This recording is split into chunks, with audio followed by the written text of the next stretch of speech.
So we got the '09 Honda Element here. It's got over 290,000 kilometers on it.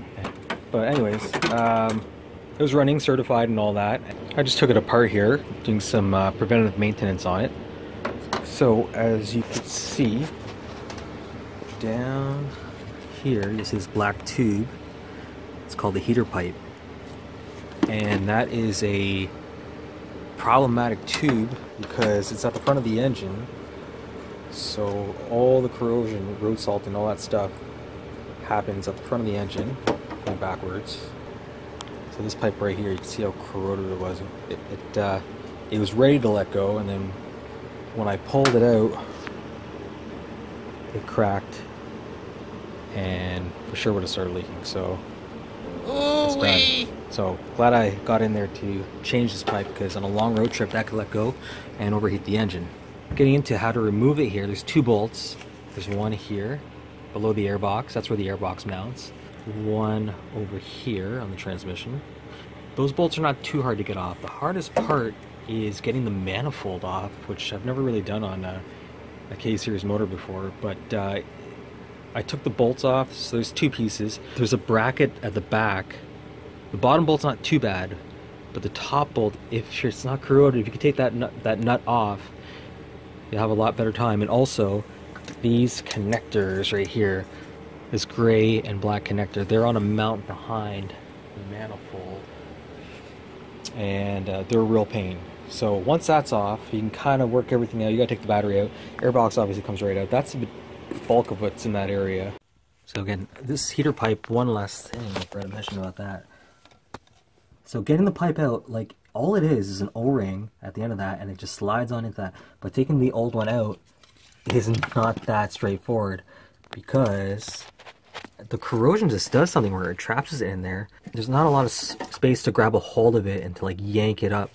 But eventually that's what you got to do. But you got to be careful, because that thermostat housing is plastic, and if you that should crack. So yeah, hopefully you don't have trouble. I would soak that with like WD-40 or something, because it collects all the rust at the same time, like if there's any rust flakes, and then you can kind of like just pull everything out cleanly.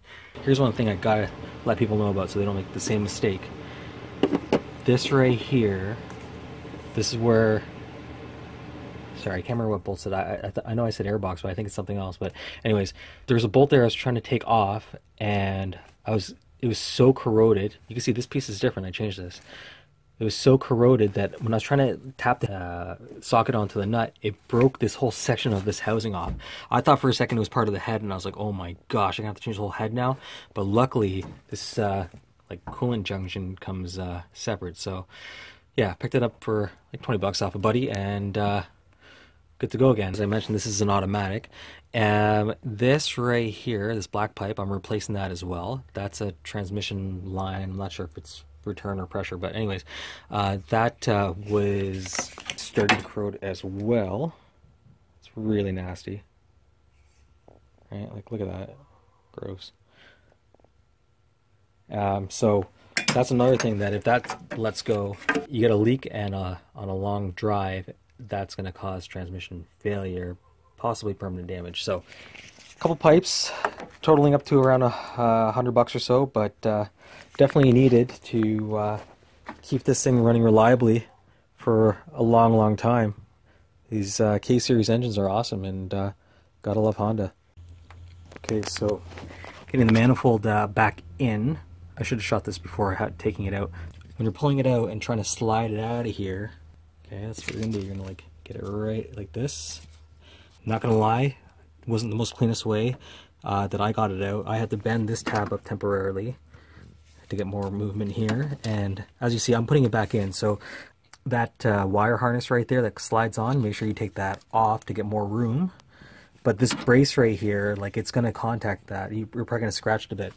Ideally, I think it's best to take the whole, well, it's a lot of work, and who knows how many broken bolts I'm going to deal with, but taking all this off would make it a lot simpler. But yeah, it's possible. It's just tight. So that's probably the most toughest time, guys and gals.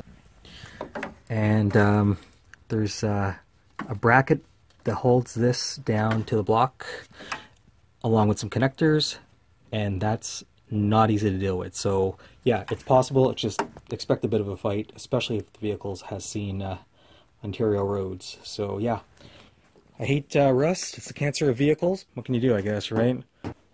Move to BC, or I don't know. It's cancer of cars. It's sad. But anyways, yeah. Hope that was helpful to someone.